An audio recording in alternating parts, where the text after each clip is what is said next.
Welcome to daily life Sangeetha. இப்போ இந்த வீடியோவில் பார்க்க போகிறோன்னா ஆடிப்பட்டம் தேடி விதைன்ற மாதிரி நாங்கள் 3 பேக்லேயும் கீரை விதை தான் போட்டிருக்கோம். என்னென்ன மண்கலவை என்னென்ன அளவுன்றதை நான் இந்த வீடியோவில் ஃபுல்லாக உங்களுக்கு விளக்கமாக சொல்லியிருக்கேன். நீங்கள் பாருங்கள், இது எவ்வளோ சூப்பராக வந்திருக்கு பாருங்கள். இதெல்லாம் இது பசலைக்கீரை போல் சூப்பராக வந்திருக்கு. இந்த 3 இதுவும் அழகாக வந்திருக்கு. இன்னும் நல்லா வளர்ந்த நல்லா அறுவடை பண்ணும்போது நான் உங்களுக்கு நெக்ஸ்ட் வீடியோ போடுறேன். இந்த வீடியோ ஒன்று பாருங்கள். வாங்க வீடியோக்குள்ளே போகலாம். இது கோகோ பீட்டு. இது கடையில் போய் நாங்கள் வாங்கிட்டு வந்தோம். இப்படி தான் இருக்கும், ஈரம் இல்லாமல் இப்படி தான் கவர் போட்டு நல்லா நல்லா க்ளோஸ் பண்ணி தர பாருங்க. இந்த மாதிரி தான் இருக்கும்.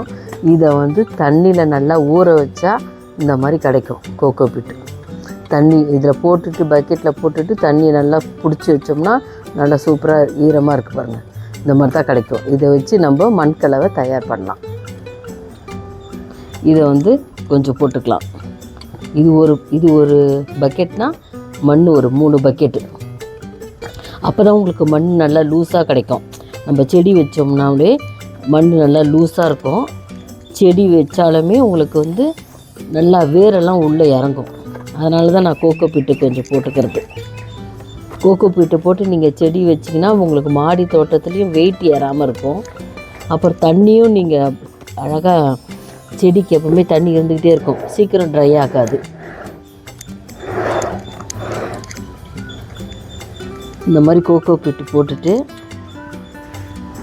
இது செம்மண் கடையில் வாங்கிட்டு வந்த செம்மண். இதையும் போட்டு நம்ம நல்லா கலந்துக்கலாம்.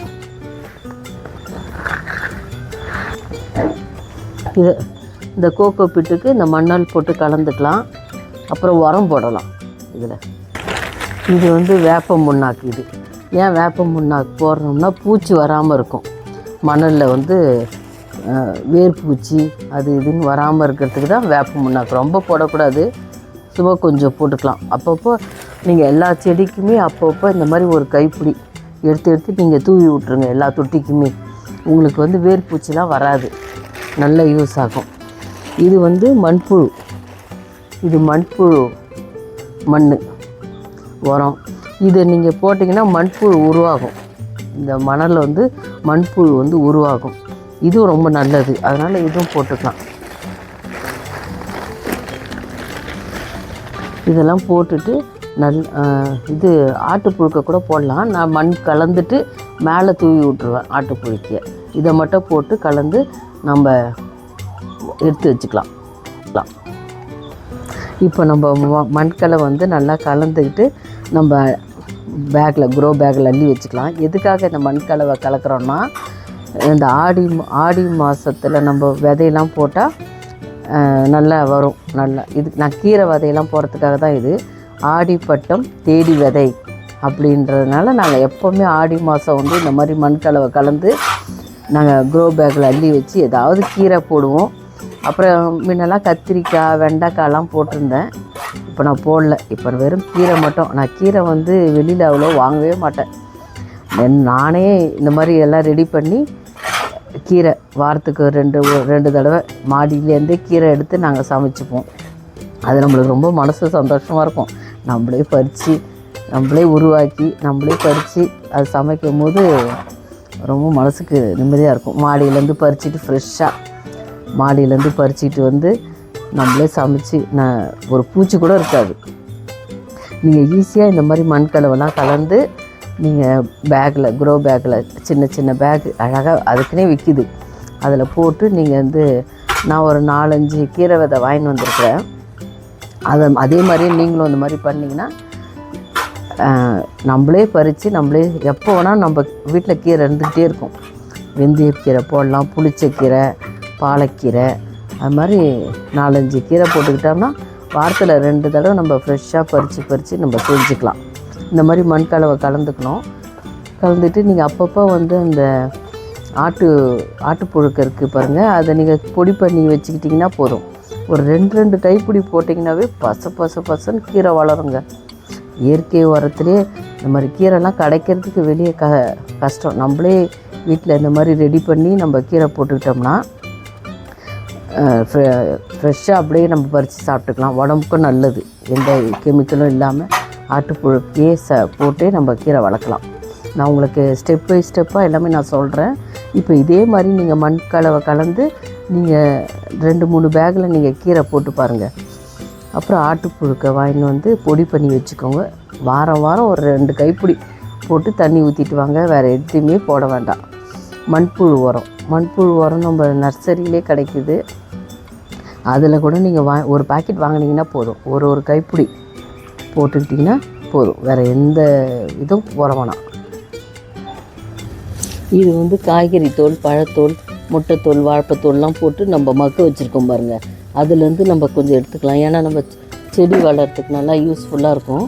எப்படி நல்லா மக்கி எப்படி இருக்குது பாருங்கள். ஒன்று கூட எதுவுமே தெரியல. மண்ணோட மண்ணாக எல்லாம் கலந்துருக்கு. இது அவ்வளோ சத்து இந்த மண். இதை போட்டாவே நல்லா செடி வளரும்.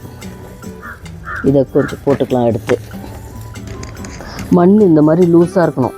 அப்போ தான் உங்களுக்கு வேர் நல்லா சீக்கிரமாக உள்ளே இறங்கும். மண் டைட்டாக இருந்தால் வேர் இறங்கிறதுக்கே ரொம்ப கஷ்டப்படும். மண் இந்த மாதிரி லூஸாக கலந்துக்கோங்க எப்போவுமே நீங்கள் செடி வைக்கிறதுக்கு. அதில் இந்த காய்கறி தோல், பழத்தோல்லாம் நான் இப்போ எடுத்து பாருங்கள். அதில் இந்த பேக்லேருந்து அதை நம்ம போட்டுக்கலாம். ஏன்னா செடி வளர்கிறதுக்கு ரொம்ப நல்லாயிருக்கும். நல்லா சத்துள்ள மண் இது. இதை போட்டு நல்லா கலந்துக்கலாம். இப்போ இந்த உரம் மண் போட்டோம் பாருங்கள். அதை போட்டு நல்லா கலந்துக்கணும். அப்புறம் சப்ஸ்கிரைப் பண்ணவங்களுக்குலாம் ரொம்ப தேங்க்ஸ். பண்ணாதவங்களாம் கொஞ்சம் சப்ஸ்கிரைப் பண்ணிங்கன்னா அடுத்தடுத்த வீடியோ போகிறதுக்கும் எனக்கும் ரொம்ப இன்ட்ரெஸ்ட்டாக இருக்கும். அதனால் கொஞ்சம் சப்ஸ்கிரைப் பண்ணிடுங்க. சரி, இந்த மாதிரி மண்ணை நல்லா கலந்துட்டு இப்போ நம்ம க்ரோ பேக்கில் போட்டுக்கலாம். கீரைக்கெல்லாம் இந்த மாதிரி பேக் வாங்கிக்கோங்க. ஹைட்டு உங்களுக்கு கம்மியாக இருக்கணும். இந்த மாதிரி ரவுண்டாகவும் இருக்குது, கட்டமாகவும் இருக்குது. இந்த மாதிரி வாங்கிக்கோங்க. அப்போ தான் கீரை உங்களுக்கு இது ரொம்ப ஆழலாம் போகாது. அதனால் அகலமாக இருந்தால் நம்ம விதை போடும்போது கூட அப்படியே இது வரைக்கும் நல்லா புசுன்னு வளரும். அப்படியே நம்ம அப்படியே கட் பண்ணி நம்ம கீரை சமைச்சிக்கலாம். அதனால் இந்த மாதிரி சின்னதாக பேக் வாங்கிக்கோங்க கீரைக்கு. இப்போ இந்த பேக்கில் இந்த மாதிரி ஒரு 3/4 அளவுக்கு நம்ம போட்டால் போதும். ஏன்னா அப்புறம் விதை போடணும், அப்புறம் தண்ணிலாம் தெளிக்கணும். அதனால் ஒரு 3/4 அளவுக்கு நீங்கள் மண் போட்டுக்கோங்க. நல்லா இந்த மாதிரி லூஸாக இருக்கணும் மண். ரொம்ப டைட்டாக இருந்தீங்கன்னா செடி ரொம்ப வராது. அதனால் கோகோ பீட்டு கலந்துக்கோங்க. மாடியில் வைக்கிறதுக்கெலாம் வெயிட்டு ரொம்ப ஏற்றக்கூடாது. அதனால் கோகோ பீட் கலந்துட்டு இந்த மாதிரி கலந்து நீங்கள் 3/4 போட்டுட்டு விதை போட்டுட்டு நம்ம எப்படி சூப்பராக வருதுன்னு பாருங்கள். 3 பேக்லேயும் 3 கீரை போட்டுக்கலாம். ஒன்று பாலக்கீரை, ஒன்று தண்டுக்கீரை, ஒன்று புளிச்சக்கீரை. இப்போ 3 பேக்லேயும் இந்த 3 கீரை விதையும் நம்ம இப்போ போட போகிறேன். கீரை எடுத்துருக்கேன். பாலக்கீரையை எடுத்து இந்த மாதிரி இந்த இருக்குது பாருங்கள். இந்த மாதிரி கொஞ்சமாக ஒரு இதில் மண் எடுத்துக்கோங்க. அதில் இந்த பாலக்கீரையை போட்டுக்கலாம்.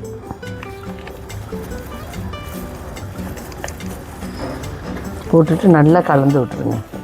ஏன்னா நம்ம இப்படி தூவும் போது அப்பப்போ அங்கங்கே விழும். அப்போ தான் கரெக்டாக இந்த மாதிரி நல்லா கலந்து விட்டுட்டு போடலாம். இந்த மாதிரி நல்லா விதைய எடுத்து நல்லா தூவிக்கணும். அங்கங்கே படுற மாதிரி நம்ம போட்டால் தான் அங்கங்கே முளைச்சி வரும். இது மண்ணலோடு நம்ம கலந்து போடுறதுனால அங்கங்கே உதிரி அழகாக தனித்தனியாக உழுது பாருங்கள். போட்டுட்டு இது மேலே கொஞ்சம் மண்ணும் தூவி விட்டுக்கலாம். அப்போ தான் நம்மளுக்கு வந்து தண்ணி ஊற்றும் போது அப்படியே டக்குன்னு அப்படியே ஊற்றிடக்கூடாது. தண்ணி ஊற்றும் போது தெளித்து விடணும். இந்த மாதிரி மணல் போட்டு நல்லா மூடி விட்டணும். மூடி விட்டுட்டு தண்ணியை வந்து தெளித்து விடணும். தெளித்து விட்டு நீங்கள் பாருங்கள், உங்கள் வீட்லேயும் சூப்பராக இதே மாதிரி அழகாக கீரை கிடைக்கும் ஃப்ரெஷ்ஷாக. இது வந்து தண்டுக்கீரை. இப்போ தண்டுக்கீரையை நம்ம போட்டுக்கலாம். அந்த பேக்கில் போட்டாச்சு. இப்போ இந்த பேக்கில் வந்து தண்டுக்கீரை பாருங்கள் எப்படி இருக்குன்னு. கொஞ்சமாக மணலில் இந்த தண்டுக்கீரையை போட்டு விதையை போட்டு நல்லா கலந்துக்கணும். இவ்வளோ அழகாக இருக்கு பாருங்கள் புதுசா. நல்லா கலந்துட்டு இப்போ நம்ம தூவி விடலாம். இப்போ அழகாக நம்ம ஃபுல்லாக எல்லாத்துலேயும் படுற மாதிரி தூவி விடணும். அப்போ தான் ஈவனாக அழகாக செடி வரும். ஃபுல்லாக போட்டுட்டு நல்லா எல்லா இடத்துலையும் படுற மாதிரி போட்டுட்டு இது மேலே நம்ம மணல் போட்டுக்கலாம். மண் எடுத்து அப்படியே மூடி விட்டுருங்க. அந்த விதையை போட்டதை வந்து மண் எடுத்து அப்படியே மூடி விட்டுருங்க. போட்டிங்கன்னா சூப்பராக செடி வரும். ஆடிப்பட்டம் தேடி விதை, இதுக்கு தான் சொல்லியிருக்காங்க உள்ள இருக்குன்னு. எது வச்சாலும் வந்துடும். இந்த ஆடி மாதத்தில் இந்த மாதிரி போட்டால் எல்லா செடியும் சூப்பராக வந்துடும். இப்போ இது வந்து புளிச்சக்கீரை. இப்போ அடுத்தது வந்து நம்ம புளிச்சக்கீரை போட போகிறோம். எப்படி இருக்கு பாருங்கள் விதை, எப்படி இருக்கும். புளிச்சக்கீரை போட்டு இதில் கொஞ்சம் மணல் போட்டு நல்லா கலந்துட்டு இப்போ நம்ம வந்து பேக்கில் போட போகிறோம்.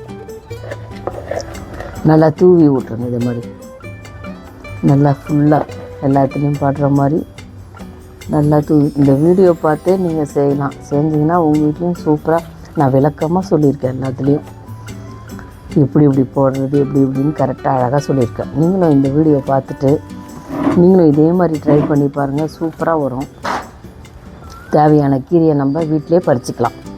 இந்த மாதிரி மேலே மணல் தூவிட்டு சும்மா தண்ணியை தெளித்து விட்டுருங்க. விதை போட்டு ஒரு 5 days தான் ஆகுது. அதுக்குள்ளே எவ்வளோ சூப்பராக அழகாக வளர்ந்துருக்கு பாருங்கள். நல்ல சின்னதாக. இது இன்னும் வளர்ந்து நான் அறுவடை பண்ணும்போது நான் அடுத்த வீடியோ உங்களுக்கு போடுறேன். சப்ஸ்கிரைப் பண்ணவங்களுக்குலாம் ரொம்ப தேங்க்ஸ். சப்ஸ்கிரைப் பண்ணாதவங்களாம் கொஞ்சம் சப்ஸ்கிரைப் பண்ணிங்கன்னா அடுத்தடுத்த வீடியோ போகிறதுக்கு எனக்கும் இன்ட்ரெஸ்ட்டாக இருக்கும். அதனால் சப்ஸ்கிரைப் பண்ணுங்கள். இந்த வீடியோ உங்களுக்கு பிடிச்சிருந்தா லைக் பண்ணுங்கள், ஷேர் பண்ணுங்கள், கமெண்ட் பண்ணுங்கள், சப்ஸ்கிரைப் பண்ணுங்கள். தேங்க்யூ.